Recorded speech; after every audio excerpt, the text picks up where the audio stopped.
خلیفہ شیخ صاحب نے پوچھا ہے کہ کیا درگاہ پر جا کر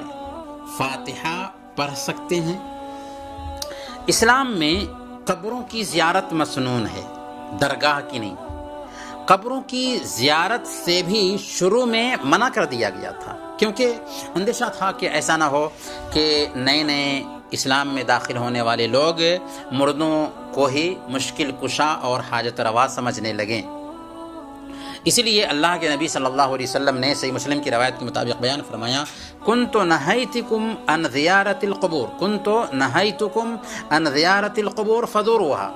فانها تذکر الآخرہ، کہ ہم نے تمہیں قبروں کی زیارت سے منع کر دیا تھا، اب تم قبروں کی زیارت کیا کرو کیونکہ اس سے آخرت کی یاد آتی ہے۔ تو اس حدیث میں زیارت قبور کی حکمت یہ بتائی گئی ہے کہ وہاں جانے سے بندے کو آخرت کی یاد آتی ہے۔ وہ سوچتا ہے کہ کل تک یہ لوگ ہمارے ہی جیسے زمین پر چلتے پھرتے تھے، لیکن آج قبروں میں مدفون ہیں، ایک دن ہمیں بھی اسی جگہ پر آنا ہے۔ اسی طریقے سے وہ آخرت کے لیے تیاری کرتا ہے۔ اور ایک دوسری حکمت جو بتائی گئی ہے قبر میں مدفون لوگوں سے متعلق ہے کہ ایک انسان کا دنیا سے تعلق کٹ چکا ہے، اب وہ ایک نئی زندگی میں جا چکا ہے، تو ایک نیکی کا محتاج ہے، اس لیے مناسب ہے کہ اس کے لیے دعائے مغفرت کی جائے۔ ان دو حکمتوں کے پیش نظر قبروں کی زیارت مسنون کی گئی ہے کہ ہمیں سبق ملے اور مردے کی مغفرت کی دعا کر سکیں۔ اب درگاہوں کو دیکھیں تو وہاں پر لوگ قبر میں مدفون شخص سے مانگنے کے لیے جاتے ہیں، اور یہ شرک اور بدعت کا اڈا ہے۔ اسی لیے صحیح بخاری کی روایت ہے، حضرت نوح علیہ السلام کی قوم میں 5 نیک لوگ تھے، ود، سوا، یغوث، یعوق اور نصر۔ شیطان نے ان کے سامنے ان اولیاء کرام کی اہمیت جتلائی، یہاں تک کہ ان لوگوں نے ان نیک لوگوں کے مجسمے بنا لیے، پھر بعد میں ان نیک لوگوں کی عبادت شروع کر دی گئی۔ یہ پہلا وقت تھا جب کہ دنیا میں شرک شروع ہوا۔ کیوں شروع ہوا؟ بزرگوں کی شان میں غلو کرنے کے نتیجے میں۔ اسی لیے صحیح بخاری اور مسلم کی روایت ہے، حضرت ام سلمہ اور ام حبیبہ رضی اللہ عنہما نے جب اللہ کے نبی صلی اللہ علیہ وسلم سے ان مجسموں کا ذکر کیا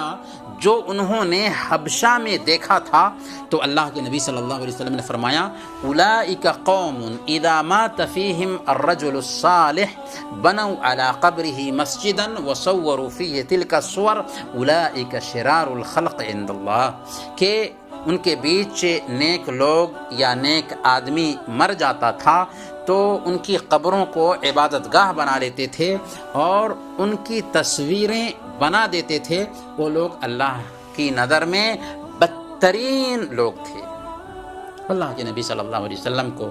اسی کا اندیشہ تھا کہ میری امت بھی ایسا نہ ہو کہ ویسے ہی کرنے لگ جائے،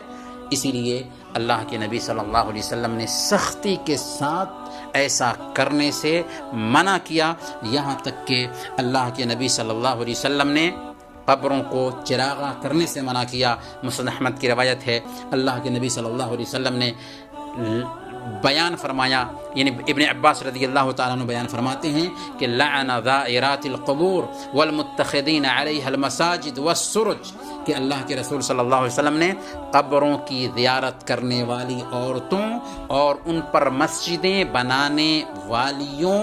اور دیا جلانے والیوں یعنی چراغاں کرنے والیوں پر لعنت بھیجی۔ دوسری بات یہ ہے کہ اللہ کے نبی صلی اللہ علیہ وسلم نے قبروں کو چونا گچ کرنے، ان کو پختہ کرنے سے بھی منع کیا۔ سنن ابی داؤد کی روایت ہے، اللہ کے نبی صلی اللہ علیہ وسلم کی یہ حدیث ہے جب جابر رضی اللہ تعالیٰ عنہ بیان فرماتے ہیں کہ نہا ان تجسیس القبور وان یکتب علیہا، کہ اللہ کے نبی صلی اللہ علیہ وسلم نے قبروں کو چونا گچ کرنے اور ان پر لکھنے سے منع کیا۔ تیسری بات یہ کہ قبروں کے پاس اللہ کے نبی صلی اللہ علیہ وسلم نے نماز ادا کرنے سے بھی منع کیا۔ صحیح مسلم کی روایت ہے، اللہ کے نبی صلی اللہ علیہ وسلم نے ارشاد فرمایا، الارض کلھا مسجد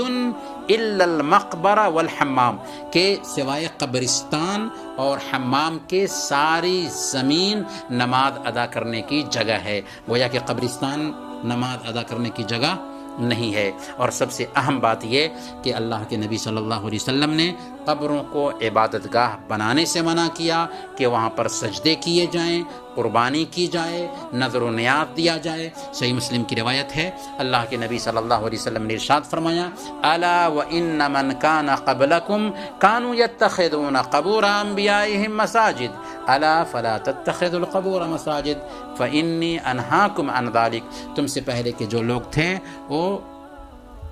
قبروں کو سجدہ گاہ بنا لیتے تھے، اس لیے تم قبروں کو سجدہ گاہ مت بنانا، میں تم کو اس سے منع کرتا ہوں۔ اور اللہ کے نبی صلی اللہ علیہ وسلم نے دعا کی تھی، اللہم لا تجعل قبری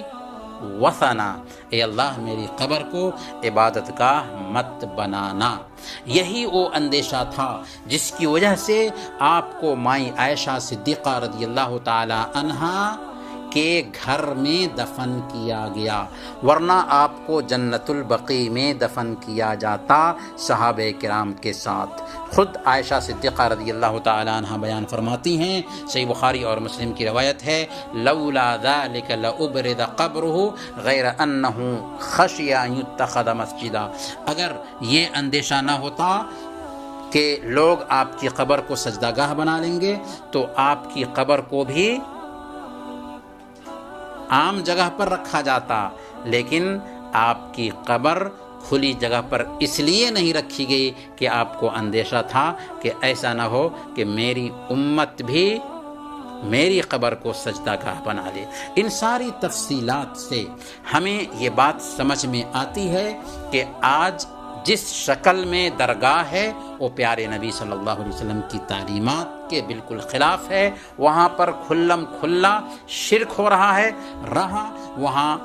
فاتحہ پڑھنے کا مسئلہ، تو قبرستان کی زیارت کرتے وقت بھی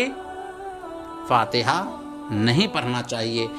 جائے کہ درگاہ پر جا کر کے آپ فاتحہ پڑھیں۔ قبرستان کی زیارت کا مقصد جیسا کہ ہم نے بتا دیا شروع ہی میں، عبرت حاصل کرنا ہے اور مردے کے لیے دعا کرنا ہے، اس کو ثواب پہنچانا نہیں ہے بلکہ اس کی مغفرت کے لیے دعا کرنا ہے۔ ہاں اس کے ایصال ثواب کے لیے صدقہ خیرات کر سکتے ہیں، ان کے لیے دعا کر سکتے ہیں، تو ہم وہاں پر بھی جا کر کے ان کے لیے دعا کریں گے۔ اللہ تعالی ہم سب کو صحیح کو صحیح اور غلط کو غلط سمجھنے کی توفیق عطا فرمائے، آمین۔ وصلی اللہ علی نبینا محمد وعلی آلہ وصحبہ اجمعین۔